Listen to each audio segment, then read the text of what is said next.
방금 읽은 욥기 9장 1절로 10장 22절 말씀 가지고서 욥기 강의 10번째 시간, 오늘은 낯익은 하나님, 낯선 하나님이라는 제목으로 말씀 전합니다. 부제로는 익숙한 하나님, 생소한 하나님이라는 제목으로 말씀 전합니다. 오늘 우리가 나눌 말씀은 욥의 세 친구 중에 한 명이었던 빌닷의 정죄와 책망에 대한 욥의 항변입니다. 반복하지만 욥기는요, 저와 여러분이 가지고 있는 전통적인 신앙이나 믿음으로는요, 도무지 이해하기 힘든 말씀입니다. 오늘도 우리가 함께 말씀을 읽었지만 욥이 하나님께 항변하는 그 말씀을 읽으면서 그 말씀이 은혜롭게 들리던가요? 되게 불경스럽게 들릴 테고요. 아니, 감히 하나님 앞에 사람이 저렇게 말을 해도 되는가라는 생각이 들 정도로 거칠고 험한 말들을 하나님 앞에서 쏟아내는 욥의 모습을 보면서 참 당혹스럽지 않을 수 없습니다. 그래서 욥기는 우리가 갖고 있는 전통적인 신앙의 방식을 갖고서는요, 절대로 받아들일 수도 없고 이해할 수도 없어요. 바라기는 계속되는 욥기의 말씀을 통하여서 여러분들이 지금까지 알고 있었던 그 하나님을 뛰어넘어, 오늘 우리 권사님 참 그런 기도해 주셔서 제가 감사한데, 하나님을 더욱 깊이 알아가고 더욱 넓게 알아갈 수 있는 그런 소중한 기회가 되기를 바랍니다. 욥의 친구 빌닷은요, 자신이 가지고 있는 전통적인 신앙관을 가지고서 비참한 재앙과 극심한 고통을 겪고 있는 욥을 정죄하고 책망했습니다. 욥을 정죄하고 책망하기 위하여 빌닷이 내세운 신앙이 무엇이었습니까? 그것은 바로 결과주의 신앙입니다.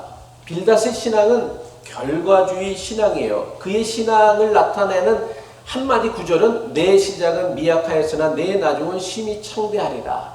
그러니까 네가 나중에 심히 창대하다라면 그것은 하나님의 은혜이고 네가 바르게 산 것이고, 네 시작이 이렇게 보잘것없으면 내 삶에 뭐가 문제가 있는 것이고, 그런데 그 삶에서 벗어나서 의로운 삶을 살아가면 네 나중은 심히 창대하겠다. 이것이 빌닷의 신앙을 나타내는 대표적인 문구라 할 수 있습니다. 빌닷은요, 결과주의 신앙을 가지고서 욥을 정죄했습니다. 이 결과주의 신앙이란 무엇이냐면, 내 인생에 나쁜 일이 있다, 재앙이 있다, 병이 들었다, 힘든 일이 있다 한다면 이것은 하나님의 심판이라고 여겼다라는 거예요. 결과주의 신앙이란 드러난 결과로만 모든 것을 판단하려고 하는 것. 그래서 드러난 결과를 보면 그 사람이 어떤 사람인지를 자신이 알 수 있다라고 여기는 것입니다. 한마디로 말해서 그 사람의 현재 꼬락서니를 보면 그 사람이 어떤 인생을 살았는지 자기가 알 수 있다라고 하는 거예요. 이게 우리가 습관적으로 하는 거예요. 네 꼬락서니를 보니까 너도 참 네 인생도 별 볼 일 없다. 뭐 그런 습관적으로 하는 것, 이런 말들이 다 결국은 뭐냐면 그 사람의 눈에, 내가 보이는 눈의 모습을 가지고서 그 사람을 판단하려고 하고 심판하려고 한다는 것이죠.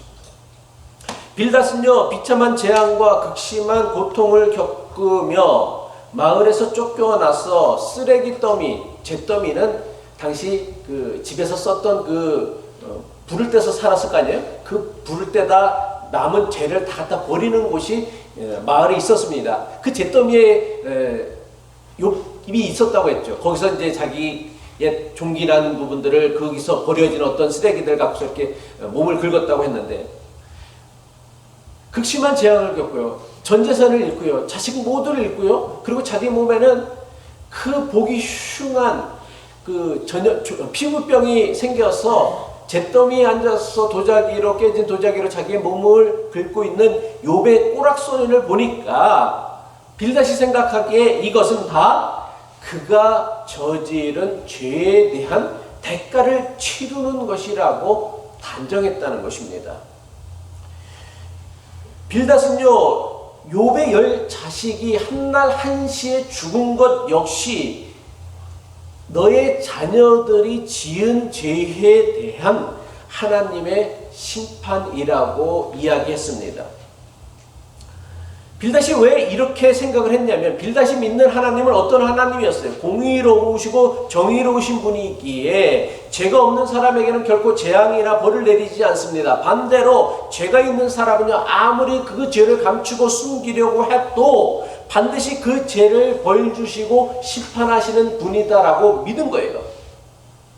빌닷은요, 욥이 겪고 있는 재앙과 고통을요, 인간의 죄와 악을 벌하시고 있는 하나님의 심판이라고 여긴 것입니다. 이런 빌닷의 믿음요, 오늘 우리에게도 많은 영향을 끼치고 있고, 실제로 이런 생각에 사로잡혀 신앙생활하는 분들이 참 많습니다. 우리는 지금 코로나19 팬데믹을 겪고 있습니다. 코로나19 팬데믹을 겪으면서 교회에서 참 많이 했던 말이 뭐냐면, 하나님이 심판이 되는 거예요, 이게. 여러분은 우리가 겪고 있는 이 코로나19 팬데믹이 하나님의 심판이라고 믿습니까? 그렇다면 내가 겪고 있는 질병이나 내가 경험해야 했던 사업의 실패도 다 하나님의 심판이 되어지는 거예요. 안 그래요?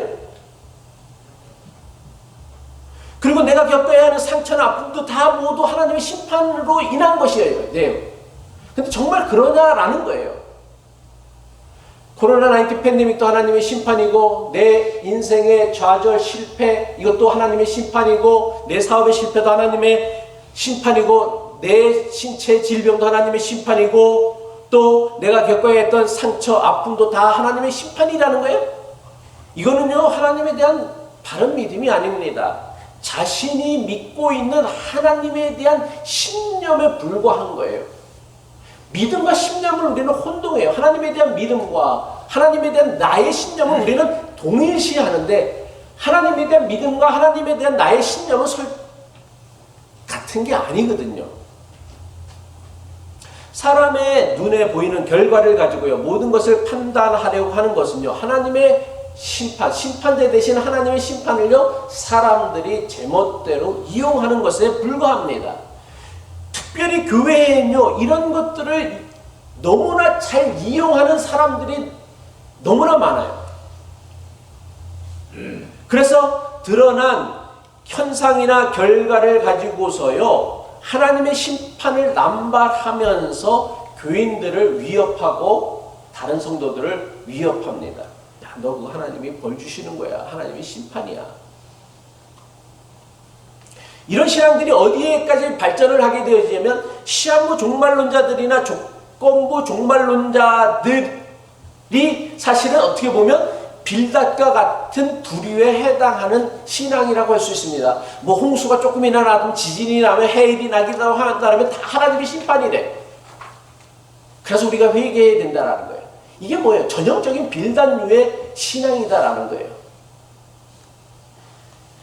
아니, 우리가 믿는 하나님은 그렇게 쪼잔하신 분이신가요? 그래서 조금만 뭔가 있으면 그냥 뭐 핵폭풍과 해일로다 그냥 사람들을 그냥 뒤집어 놓고 고통을 빠지게 하고 사람을 죽게 하고, 그 중에는 죄인만 죽겠습니까?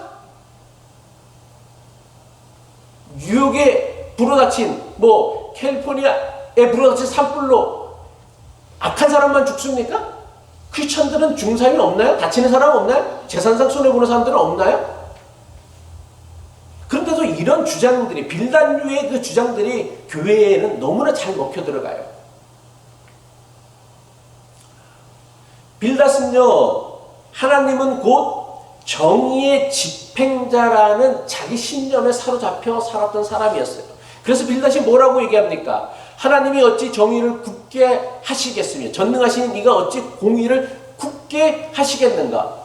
대단히 맞는 말 같잖아요. 어떻게 하나님이 정의를 굳게 하시고 하나님 전능하신 이가 그 공의를 부당하게 행사하시겠느냐라는 이야기예요. 빌닷은요, 하나님의 정의를 내세워서 욥을 정죄하고 판단하고 책망했다라는 거예요. 빌닷은요, 욥에게 벌어진 모든 일은 다 하나님께서 행하신 정의의 결과라고 말한 것입니다. 이것은요, 비단 빌닷의 주장만이 아니라 욥을 찾아왔던 세 친구 모두가 공통으로 가지고 있었던 믿음이기도 합니다. 매정하다 못해 잔인한 빌닷의 주장에 욥이 대답합니다. 욥은요, 뭐라고 대답을 하냐면 욥기 9장 2절이죠. 그것이 사실이라는 것은 나도 잘 알고 있다. 그것이 사실이라는 건 뭐예요? 빌닷이 주장했던 것. 의로운 사람에게 하나님께서 복을 주시고 불의한 사람에게 벌을 주신다라는 것. 그래서 너가 지금 이렇게 고통을 당하는 것은 너의 불의함이 있기 때문에 네가 하나님 앞에 회개하면 복을 받을 수 있을 것이다. 뭐 그런 주장에 대해서 자기도 잘 알고 있다라고 인정하는 듯 말을 합니다. 하지만 욥이 뭐라고 얘기하느냐면, 그런데 문제는 뭐냐면 사람이 어떻게 하나님 앞에서 의롭다고 주장할 수 있느냐라며 항변합니다. 어느 누구도요, 하나님 앞에서 자신이 의롭다, 너는 나를 지금 드러난 결과를 갖고서 이렇게 정죄하고 판단하고 책망을 하고 정죄하는데 너 역시 전능하신 하나님 앞에 서면 의로울 수 있느냐? 나도 마찬가지 하나님 앞에서 의롭지 못하지만 너도 의롭지 못하다라는 거예요. 이거는 성경의 공통된 가르침이기도 하죠. 성경은 뭐예요? 우리에게 뭐라? 의인은 없나니 하나도 없다라고 했어요. 하나님 앞에서 의로울 수 있는 사람은 아무도 없어요. 그러니까 네가 의로우면 하나님의 복을 받는다라는 빌닷의 주장은요, 말이 안 된다라는 거예요. 인간이 아무리 의롭고 정직하고 순전하다고 해도 전능하신 하나님 앞에서 자신의 의로움을 주장할 수 있는 사람은 아무도 없어요. 따라서 의로운 사람에게 복을 주시고 그렇지 못한 사람에게 벌을 내신다는 빌닷의 주장은 사실 대단히 그럴듯한 말이긴 한데, 하나님의 전능하심과 하나님의 무소부재하심 또 위대하심 앞에는 해당되어지지 않는 인간의 주장에 불과다라는 이야기죠. 또한 욥은요, 유한한 인간이 무한하신 하나님에 대해 제대로 알 수 없다라고 주장합니다. 천하 만물을 다스리는 하나님의 위대함 앞에서 자신이 얼마나 비천하고 미천한 존재라는 것을 고백하고 있습니다. 그런 전능하신 하나님께서 자신에게 하시는 일에 대해서 자신은 도저히 어찌할 도리가 없다라고 인정하면서 동시에 하나님을 향하여 탄식과 하소연을 늘어놓는 거예요. 욥은요, 하나님이 하시는 일을 자기가 어찌할 수 없다라는 걸 너무나 잘 알지만 그럼에도 불구하고 여전히 욥은요, 하나님에 대해 매우 중대한 의문이 있었습니다. 비록 자신이 하나님 앞에서 의롭다라고 할 수는 없지만 자신이 겪고 있는 이 재앙과 고통이 과연 정말 타당한 것인지에 대해서는 욥은 절대로 인정할 수 없었던 거예요.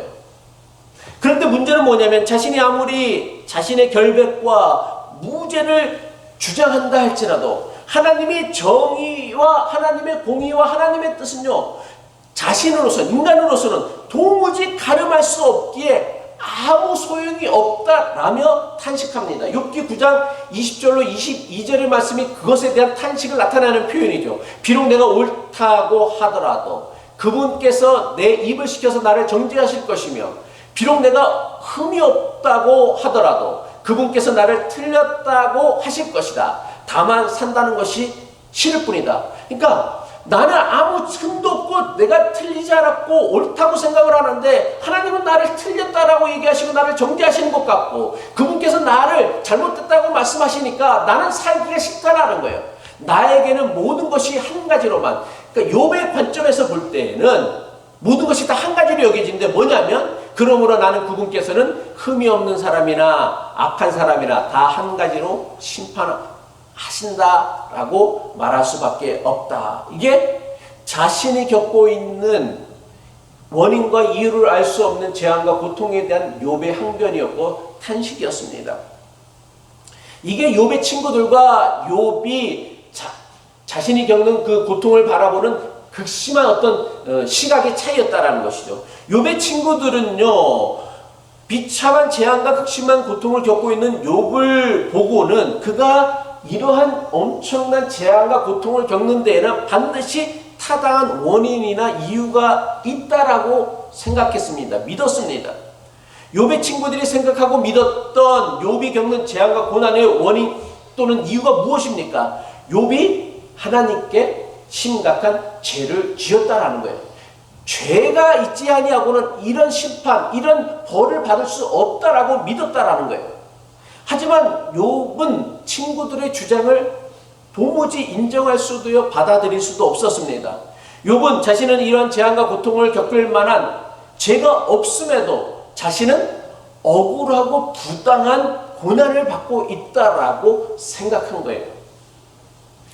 욥의 심정이 얼마나 억울하고 답답했으면 욥은요 뭐라고 얘기를 하냐면 욥기 9장 32절로 33절이죠. 하나님이 나와 같은 사람이기만 하여도 내가 그분께 말을 할 수 있으련만, 그래서 함께 우리가 다 하나님과 자신이 법정에 서서 이 논쟁을 끝낼 수 있으련만 우리 둘 사이를 중재할 사람이 없고 하나님과 나 사이를 판결해 줄 이가 없다라고 한탄을 늘어놓습니다.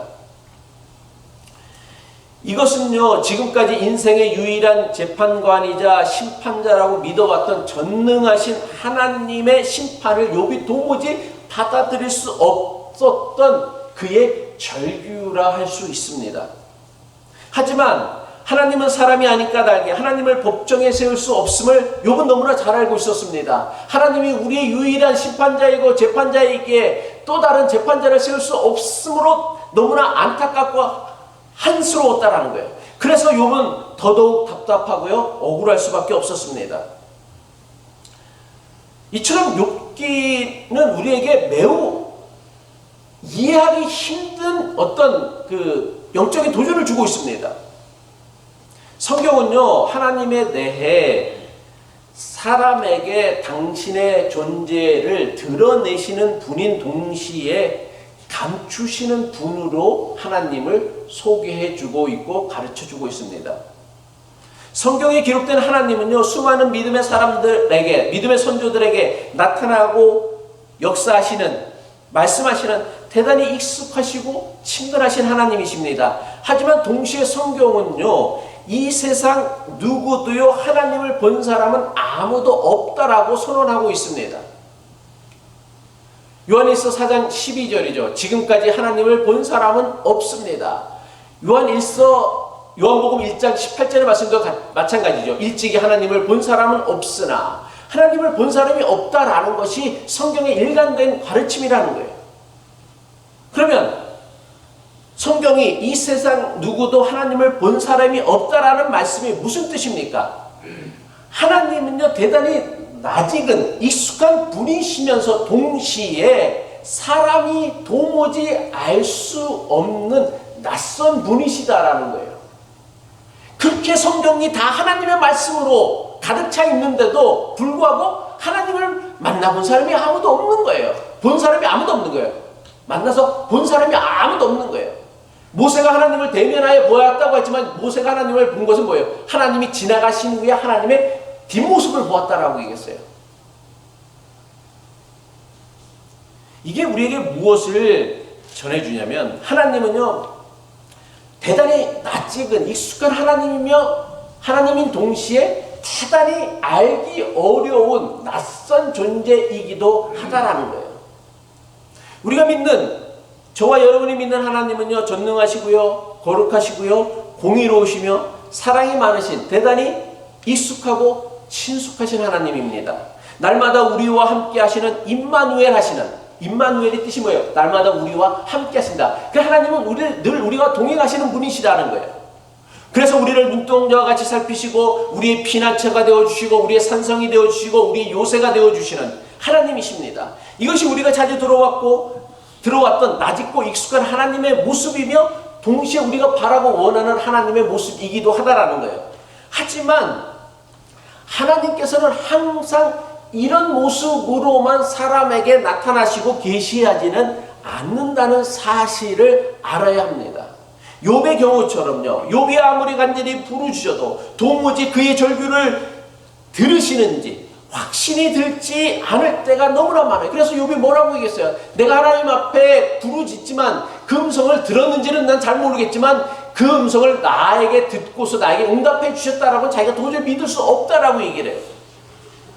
게다가 아무리요 우리가 하나님의 뜻을 알려고 노력을 한다 해도 도대체 하나님의 뜻이 무엇인지를 알 수 없는 경우가 많다라는 거예요. 여러분은 하나님의 뜻이 다 뭔지 알아요? 신앙생활 하면서요? 아니요, 그렇지 않을 때가 많을걸요? 그래서 저한테도 매번 얘기하잖아요, 교인들이 와서. 도대체 목사님 하나님의 뜻이 뭔지 잘 모르겠어요. 나도 몰라요. 여러분도 모르지만 나도 몰라. 내가 뭐 어떻게 하나님의 뜻을 다 어떻게 알겠어요? 욥도 몰랐는데. 설령 하나님의 뜻이 무엇인지 안다고 해도, 어떻게 하는 게 하나님의 뜻인지 안다 할지라도 도대체 왜 그렇게 해야 되는지를 모르는 경우가 수두룩 빽빽하다라는 거예요, 인생에는요. 이처럼 하나님은요, 우리에게 너무나 낯익은 하나님이면서 동시에 너무나 낯선 하나님인 경우가 많다라는 거예요. 욥의 세 친구는 물론 이전에 욥 역시 자신들이 배우고 경험하고 알고 있던 낯익은 익숙한 하나님만 알고 있었어요. 하지만 욥은요, 도무지 원인과 이유를 알 수 없는 재앙과 고통을 겪으면서 지금까지 자신이 너무나 잘 알고 있었던 익숙한 하나님, 낯익은 하나님으로는요, 자신이 겪고 있는 일들을 도무지 이해할 수 없는 거예요. 아니, 내가 알고 있는 하나님에 의하면 하나님은 나에게 이렇게 역사하지 않으실 텐데, 나에게 이런 재앙을 주시지 않을 것인데, 그가 알고 있었던 익숙한 낯익은 하나님으로는 자기가 겪는 고통, 고난을 도무지 이해할 수 없었던 거예요. 욥은요, 예상치 못한 원인과 이유를 알 수 없는 재앙과 고난을 겪으면서 지금까지 자신이 알고 있었던 낯익은 하나님과는 너무나 다른 낯선 하나님을 지금 경험하고 있다는 거예요. 하나님의 모습이 너무나 낯설어서 욥은요, 도무지 하나님을 이해할 수 없었어요. 그래서 하나님 앞에 숱한 질문들을 쏟아놓고 있다는 거예요. 그리고 도무지 이유와 원인을 알 수 없는 고통을 당하는 욥이 처지는요, 너무나 답답해 보입니다. 그런데 우리는 이것이 너무나 당연한 일이다라는 것을 알아야 합니다. 사람이요, 천지 만물의 창조주이시고 전능하신 하나님께서 하시는 일을요, 다 알 수 있고 이해할 수 있다라면 그 사람이 사람입니까? 그 사람이 하나님이지. 우리는 하나님이 하시는 일을 다 알지도 못하고 이해하지도 못하기 때문에 사람인 거예요. 그걸 다 알고 이해할 수 있다면 내가 신이지, 하나님과 동격이지. 자식이요, 절대로 부모를 이해하지 못하는 것과 똑같은 이치예요. 누가 그런 얘기를 하더라고요. 나이 들면, 자식도 나이 들면 이제 부모의 마음을 알 수 있다는데, 제가 이제 50이 되니까 50대의 부모님 마음을 이제는 알겠어. 근데 80이 되신 부모님 마음은 아직도 몰라, 나는요. 언제 돼야 알 수 있겠어요? 80이 돼야. 그것도 알 수 있을까, 모를까. 그리고 대부분은 뭐예요? 살아생전 부모님의 그 뜻을 마음을 아는 사람들이 어디 있어요? 다 돌아가시고 나면 그때서야 비로소, 부모님의 마음이, 아버지의 마음이, 어머니의 마음이 이런 거였다는 걸 겨우 조금 알게 되어지죠. 아니, 사람의 마음도 그런데, 하물며 자기 부모님의 마음도 그런데, 사람이 어떻게 하나님의 마음을 다 알 수 있고요, 그 뜻을 다 헤아릴 수 있겠어요? 이런 의미에서 자신들이 알고 있던 낯익은 하나님만으로 욥을 함부로 판단하고 정죄하였던 욥의 친구들은요, 매우 문제가 많은 사람들이었어요. 그들이 하는 말이 다 옳아 보여요. 다 그럴듯해 보이는데 그 옳은 듯한 말들이 다 욥을 상처내고 욥을 깎아내리고 하나님의 뜻을 왜곡하는 거짓말이었단 말이에요. 옳은데 싸가지 없는 말보다 더 나쁜 말은 옳게 보이는데 거짓말이 더 나쁘죠. 이들은 하나님을 믿는 사람들이기보다는요, 스스로 하나님 노릇을 하려고 했던 사람이라고 저는 말할 수 있습니다. 자기가 알고 있는 그 익숙한 하나님을 가지고 누군가를 정죄하고 판단한다는 것은 매우 위험한 일이에요. 성경은 누누이 우리에게 강조하기를, 심판은 누구에게 속한 것이다? 하나님께 속한 것이다라고 얘기했어요. 그런데 그 하나님께만 속한 일을 자기가 다 하나님의 뜻을 알 수 있다는 거예요. 엘리바스나 빌닷이나 소발은요. 그래서 야 너는 하나님께 죄를 졌기 때문에 이런 심판을 받는 거야. 이런 벌을 받는 거야 라고 정죄했다라는 거예요. 이들을 어떻게 우리가 하나님을 믿는 사람이라고 할 수 있습니까? 스스로 하나님의 자리에 서서 하나님 노릇하는 사람들이죠. 반면에 낯선 하나님을 만나 당혹해하며 하나님을 향해 탄식과 절규를 늘어놓는 욥의 모습은요, 일견 대단히 불경스러워 보입니다. 불손해 보여요. 오늘도 욥기 10장의 말씀은요, 대단히 거칠고 험해요. 야, 저게 정말 신실한 믿음의 사람이 하나님께 할 수 있는 말인가 싶을 정도로 너무나 거칠어요. 그런데 오히려 그 욥의 그 하나님을 향해 탄식과 절규를 늘어놓는 욥의 모습이 불교한 게 아니에요. 오히려 지금까지 자신이 알고 있었던 익숙한 하나님을 벗어나서 자기가 모르는 낯선 하나님에 대해서 알려고 하는 절실하고 절박한 몸부림이라고 할 수 있습니다. 욥기 10장의 말씀은요, 지금까지 그가 알고 있었던 낯익은 하나님이 아닌 낯선 하나님을 만나고 나서 그 낯선 하나님에 대한 욥의 탄식과 절규로 가득 차 있습니다. 낯익은 하나님에 대해서만 알고 있었던 이전의 욥이라면 절대로 도저히 할 수 없는 말들을 욥이 욥기 10장에서 늘어놓고 있습니다. 욥기 10장 3절이죠. 주께서 손수 만드신 이 몸은 학대하고 멸시하시면서도 악인의 세운 계획은 잘 만들게 하시니 그것이 주님께 무슨 유익이라도 됩니까? 여러분이 알고 있는 낯익은 하나님의 모습은 도저히 있을 수 없는 말들을 욥이 하고 있는 거 아니에요. 아니 악인의 세운 계획을 잘 되게 하신대 하나님이. 근데 욥은 그렇게 느낀 거예요. 또 욥기 10장 8절에 주께서 손수 나를 빚으시고 지으셨대요. 어찌하여 이제 와서 나에게 등을 돌리시고 나를 멸망시키려고 하십니까? 여러분이 알고 있는 익숙한 하나님은 뭐예요? 우리를 구원하시는 하나님이시잖아요. 근데 나를 멸망시킨다라고 하나님 앞에 항변하고 있어요. 욥기 10장 12절로 13절이죠. 주께서 저에게 생명과 사랑을 주시고 나를 돌보셔서 내 숨결까지 지켜주셨습니다. 대단히 은혜스러운데 그러나 지금 생각해보니 주께서는 늘 나를 해치실 생각을 몰래 품고 계셨습니다 라고 항변하고 있어요. 이 모든 게 정말 나를 사랑해서가 아니라 하나님이 나를 언젠가 몰래 나를 해치실 생각으로 몰래 카메라 하고 계셨다, 뭐 그런 얘기겠죠. 속이려고. 욥이 하나님께 묻는 것들이 너무나 거칠고 험해서 낯익은 하나님만 알고 있는 우리에게는요, 대단히 불경스럽게만 보입니다. 과연 사람이 전능하신 하나님 앞에 이렇게 해도 되나 싶을 정도입니다. 낯선 하나님에 대한 욥의 한탄과 절규는요, 여기서 멈추잖아요. 더 나아가서 도대체 왜 자신을 세상에 태어나게 했느냐라는 원망으로까지 발전합니다. 욥기 10장 18절이죠. 주께서 저를 이렇게 할 것이라면 왜 나를 모태에서 살아나오게 하셨습니까? 차라리 모태에서 죽어서 사람들의 눈에 띄지나 않았더라면 좋았을 것입니다. 뭐예요? 마치 자기 인생이 마음에 들지 않는 자녀들이 부모에게 따지고 드는 것과 같지 않습니까? 우리 예인이도 가끔 이런 얘기를 하던데, 엄마, 아빠, 이럴 거면 도대체 왜 나를 낳았어요? 이런 얘기 하잖아요. 근데 살면서 이런 말을 하고 살잖아요. 또 뭘 직접은 안 했어도 속으로 우리 엄마는 왜 나를 이렇게 키우실 거면서 나를 낳았고 나를 이렇게 힘들게 하는가 라고 생각을 하는 적들이 있다라는 거예요. 욥이 그랬어요. 욥은요, 왜 자신을 세상에 태어나게 하셔서 이토록 자신을 힘들게 하냐며 해서는 안 될 원망을 하나님 앞에 늘어놓습니다. 그리고는 이제 욥이 하나님께 바라는 건 오직 한 가지뿐이라는 거예요. 내가 살 날도 이제 얼마 남지 않았습니다. 뭐 이제 피부에 욕창이 나가고 종기가 나가서 이제 긁고 있으니까 이제 살 날이 얼마나 아는 거겠죠. 그러면서 뭐라, 나를 좀 혼자 있게 내버려 두십시오.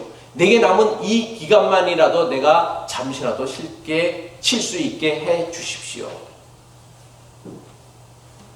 욥기 10장에 나오는 욥의 하소연은요, 대단히 거칠고요, 험해요. 그리고 대단히 불경스럽게 보여요. 이 욥기 10장에 나오는 욥의 하소연과 한탄을 듣고 있느라 보려면 한편으로는 대단히 큰 연민이나 긍휼한 마음이 들기도 합니다. 하지만 다른 한편으로는요, 야, 하나님께 저토록 거칠고 불경스럽게 말해도 되나 싶어 불편한 마음이 들기도 합니다. 여러분은 어떠셨어요? 이 욥이 그 10장에서 자신의 그 부당하고 불의한 고통, 이유와 원인을 알 수 없는 그 고통으로 힘들어하면서 하나님 앞에 쏟아내는 그 한탄과 절규, 하소연을 보면서 여러분 어떤 마음이 드세요? 연민하는 마음이 더 들어요? 아니면 불경스러운 태도에 불편한 마음이 더 많이 들어요? 우리 정재영 사님은 어떠셨어요? 예? 아, 불편해요? 아마 대부분 다 불편할 거예요. 아니 뭐 이렇게 아무리 그래도 욥이 뭐 신실했는데 저렇게 저런 고친 말까지 쏟아내야 되나 라고 싶을 거예요.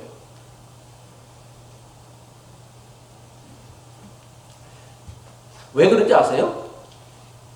우리 가운데 욥과 비슷한 형편에 놓인 사람은 아무도 없기 때문이에요.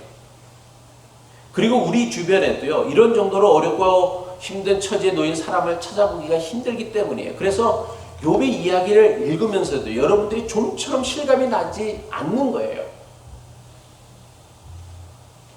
그래서인지 대부분의 교인들은요, 욥기를요 대단히 불편하게 여겨요. 그리고 아마 지금도 그런 생각 하시는 분이 있을지 몰라요. 그 목사님 그 욥기를 그렇게 오래까지 설교하셔야 될 겁니까? 도대체 언제까지 하실 겁니까? 라고 생각하시는 분들도 있을지 몰라요.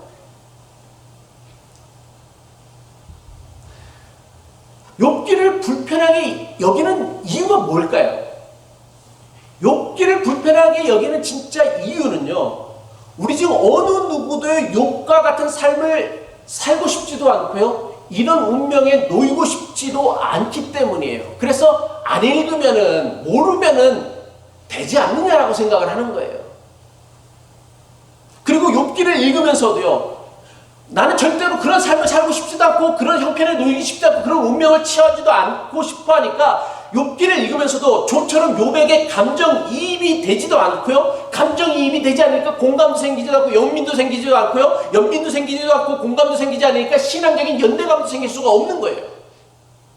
그래서 아무리 욥기를 읽어도요, 욥기가 은혜가 되기보다는 짜증이 나거나 이해가 되지 않는 경우가 대부분이라는 거예요. 저도 이거 너무나 잘 알고 있습니다. 왜 그러한지. 그런데도 불구하고 우리가 욥기를 꼭 읽고 배우고 묵상해야 하는 분명한 이유가 있기 때문입니다. 우리 대부분은요, 인생을 살면서 어떤 고통이나 고난이든 재앙이든 우리를 비껴나가기를 소망하며 신앙생활합니다. 저는 이런 소망과 이런 기도가요, 이기적이거나 나쁘다라고 생각하지 않아요. 당연히 이렇게 기도하며 살아야지. 아니, 나에게 재앙이 닥쳤으면 좋겠습니다. 하나님, 나에게 병이 닥쳤으면 좋겠습니다. 내가 하나님을 더 깊이 알기 위해서. 이건 제정신이 아닌 사람이 하는 거지. 나에게 재앙이 피어나가길 바라고, 나의 사업이 잘 되기를 바라고, 내 자녀들이 복되기를 바라는 거, 이거 누구나 바라는 소망이고요, 기도이고요. 이건 이기적인 것도 아니고요, 나쁜 것도 아니에요. 마땅히 해야 될 우리의 기도이고요, 우리의 소망이에요. 하지만 문제는 뭐냐면, 현실은요, 언제나 우리의 소망이나 기대와는 다르게 우리 중 누구라도 원하지 않는 재앙이나 고통을 겪을 가능성이 있다는 사실을 알아야 하고 인정해야 한다는 것입니다. 욥기가 갖고 있는 가장 중요한 어떤 세계관의 문제는 뭐냐면, 욥의 세 친구나 욥 역시 제가 일전에도 말씀을 드렸지만 하나님께서 세상을 마이크로 매니징을 한다라고 생각을 한 거예요. 세상 한 부분까지 다 일일이 간섭하셔서 매니징을 하신다라고 생각을 하는 거예요. 그게 고대인들이 가졌었던 세계관이었단 말이에요. 그래서 모든 일은 하나님의 뜻인 거예요. 재앙이 일어나도 내가 우리 권사님이 가게에서 넘으셨어요? 그것도 하나님의 뜻인 거예요. 교통사고 나도 하나님의 뜻인 거고, 내가 잘 돼도 다 하나님의 뜻인 거예요. 마이크로 매니징을 한다라고 생각을 한 거예요. 마치 그 헬리콥터 마음이 자기 자식을 이렇게 꼭두가시처럼 이렇게 조종하는 것처럼. 근데 예수님의 가르침을 통하여 그 세계관이 잘못됐다는 걸 보여주고 있잖아요. 우리가 사는 세상은 하나님이 마이크로 매니징을 하는 것이 아니라 하나님이 보여주신 그 하나님의 뜻을 우리가 구하고 찾아가면서 이 땅에서 하나님의 뜻이 하늘에서 이루어진 것처럼 땅에서도 이루어지는 세상을 만들어 가야 하는 것인데, 그것을 이해하지 못하고 하나님께서 모든 일을 일일이 간섭하고 섭리하신다라고 생각을 하니까 이런 오해가 생겼다라는 거예요. 물론 사람마다 정도의 차이는 있겠지만요, 누구라도 그 원인이나 이유를 찾기 힘든 고통이나 고난을 겪을 수 있는 것이 우리의 현실이며 실존이라는 거예요. 왜? 우리가 사는 이 세상은요, 하나님 나라가 아니기 때문이에요. 여기가 하나님 나라가 아니기 때문에, 여기가 하나님의 통치가, 하나님의 주권이 온전히 실현되어지는 곳이 아니기 때문이에요. 끊임없이 세상은요, 하나님의 주권에, 하나님의 통치에 반발하고 거역하고 대항하고 저항하고 있다란 말이에요. 그래서 예상치 못한 일들이 끊임없이 벌어지는 거예요. 하나님의 뜻과 상관없는 일들이 이 세상에서 우리의 삶 가운데 속에서 일어나고 있다라는 거예요. 다행히 나에게 이런 일이 닥치지 않더라도 다른 사람에게 닥칠 수 있습니다. 내가 아닌 다른 사람을 우리는 이해하기 위해서라도요, 욥기는 반드시 읽고 우리가 배워야 하는 성경임에 틀림이 없다라는 거예요. 더 나아가 욥기는요, 여러분이 처한 상황이나 형편과 상관없이 여러분이 너무나 잘 알고 있는 낯익은 하나님이 아닌 낯선 하나님을 만나도록 도와주는 제일 중요한 성경 말씀이라는 거예요. 욥은 자신이 겪고 있는 고난에 대해 지금까지 자신이 알고 있었던 낯익은 익숙한 하나님으로는 자신이 겪는 그 고난을, 재앙을 도무지 이해할 수도 없고요, 받아들일 수도 없고 인정할 수도 없었어요. 욥이 그러했던 것처럼 우리 역시 내가 알고 있는, 여러분이 알고 있는 낯익은 하나님으로는요, 여러분의 인생에서 벌어지는 예상치 못하는 숱한 일들을요, 제대로 대처할 수도 이겨낼 수도 없어요. 인생은요, 공식으로 풀어지는 게 아니에요. 인생에는 어떤 딱 떨어지는 공식이 있는 게 아니란 말이에요. 수학이 아니란 말이에요. 온갖 변수가 생기고 예외가 생겨나는 것이 우리가 살아가는 인생이란 말이에요. 그래서 우리가 알고 있는요, 낯익고요, 익숙한 하나님으로는요, 내 인생의 문제를 우리가 제대로 받아들일 수도 없고 해석할 수도 없고 적용할 수도 없다라는 거예요.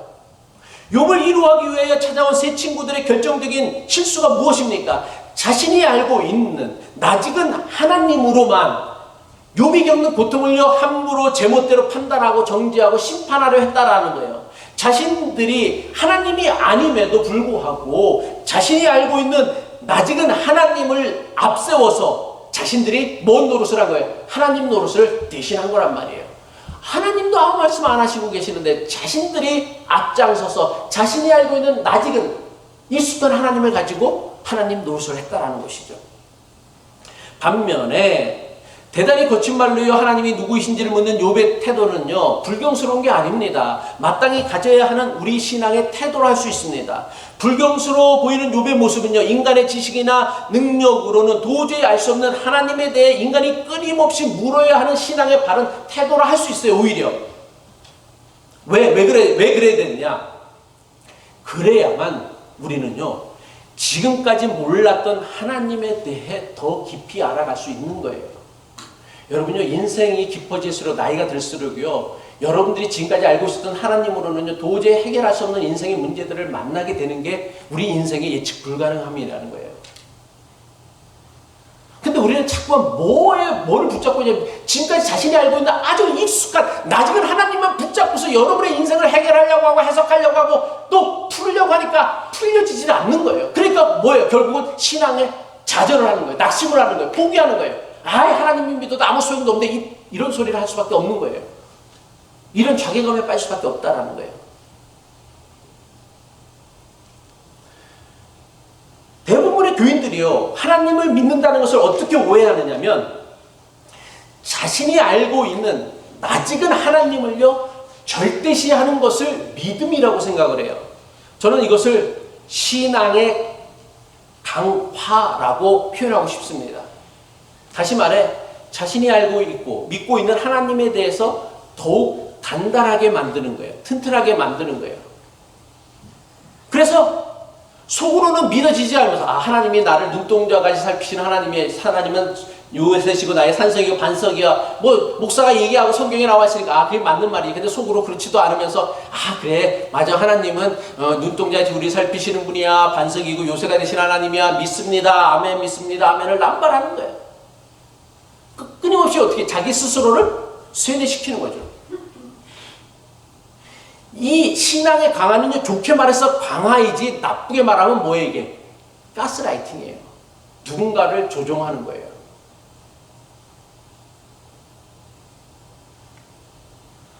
그러다 보니까 우리 신앙이 어떻게 해요? 신앙생활이 깊어지면 오래되면 오래될수록 신앙이 어떻게 돼요? 풍성해져야 되는데 신앙생활 오래 한 사람이랑 여러분들 한번 얘기를 해보십시오. 말이 안 통해.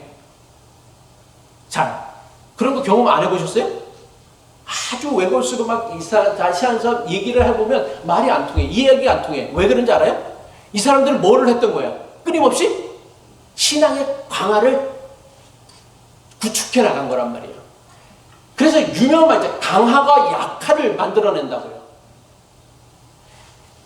오늘날 기독교의 가장 결정적인 문제는 뭐냐면 신앙의 강화가요, 신앙의 약화를 만들어냈다라니까요.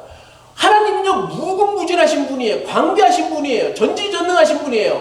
그래서 하늘을 두루마리 삼고 바다를 먹물 삼아도 그 하나님에 대해, 하나님의 사랑에 대해 다 쓸 수 없는 것이 우리가 알고 있는 하나님이라고 말하면서 정작 우리가 믿고 있는 하나님은 뭐예요? 간장 종지기보다도 못한 하나님을 믿고 있다라는 거예요. 그리고 그것을 끊임없이 강화시키고 있어요. 그러다 보니까 교회를 오래 다닌 사람, 그래서 신앙의 강화를 이루어낸 사람하고는요, 말을 하면요, 도무지 말 한마디도 안 통해요. 목사님 저도 안 통해요. 어쩜 저렇게 답답한지. 그리고 그게 신앙생활 잘하는 것이라고 생각을 해요. 이게 정말 신앙생활 잘하는 겁니까? 엘리바스와 같이 빌닷같이 소발같이 자신이 갖고 있는 알고 있는 낯익은 하나님으로 누군가를 함부로 판단하고 정죄하는 것이 신앙생활을 잘하는 거예요? 좋은 믿음이에요? 저는 그렇지 않다고 생각합니다. 욥기가 우리에게 주는 가장 중요한 영적인 도전은 뭐냐면 낯익은 하나님에 대한 신앙의 강화가 아니에요. 낯익은 하나님에 대한 그 모든 우리의 그 어떤 전통적인 신앙을 탁 깨뜨려버리는 게 욥기예요. 왜 이렇게 합니까? 욥은요.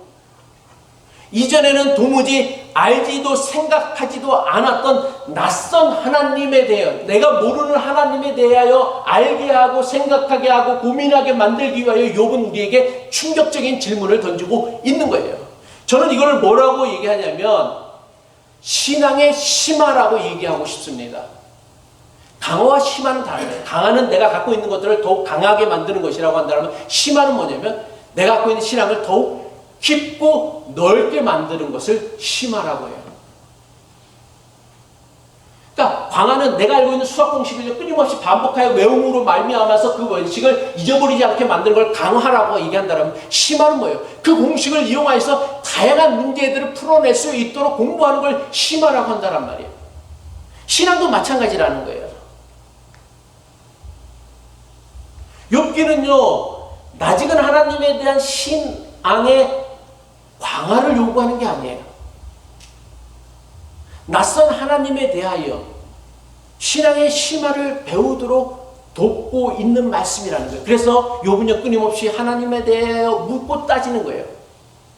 그리고 그 과정을 통하여서 낯선 하나님이란 뭐냐면 이전에 그가 알지 못했던 하나님, 그가 깨닫지 못했던 하나님을 배워가는 거란 말이에요. 그래서 그의 세계관이 하나님께서는 세상을 마이크로 매니징한다라는 그의 세계관들이 깨어지게 되어져서 세상을 더 넓게 크게 바라볼 수 있는 깨달음을 얻게 되어진다라는 거예요. 말씀을 마칩니다. 별다른 문제 없이 평탄하고 순탄한 삶을 살아갈 때는요, 여러분들이 지금까지 알고 있었던 낯익은 하나님, 익숙한 하나님만으로도 충분히 신앙생활하는데 아무 문제가 없어요. 하지만요, 예상치 못한 어려움을 겪거나 주변에 예상치 못한 어려움을 겪는 사람들을 보게 된다면 이제까지 알고 있었던 낯익은 하나님으로는요, 절대로 그 사람이 아니면 내가 당면한 문제를요, 감당할 수도 없고요, 극복할 수도 없고요, 이겨낼 수도 없어요. 바라기는 저는 여러분께서, 저와 여러분이 욥기가 가르쳐주고 있는 이전까지 우리가 알고 있었던 낯익은 하나님이 아닌 낯선 하나님을 좀 만날 수 있었으면 좋겠고요. 발견할 수 있었으면 좋겠고요. 또 고민하고 생각할 수 있었으면 좋겠습니다. 그래서 낯선 하나님을 우리가 알아갈수록 대면할 수 있을 때에 우리의 신앙이 지금보다 더 성숙해져서 믿음이 깊어짐으로 말미암아 우리가 대화할 수 있는 사람, 품을 수 있는 사람이 갈수록 적어지는 게 아니라 더 많아지는, 더 넓어지는 그런 믿음의 사람이 되어줄 수 있기를 주님의 이름으로 간절히 축복합니다. 기도하겠습니다.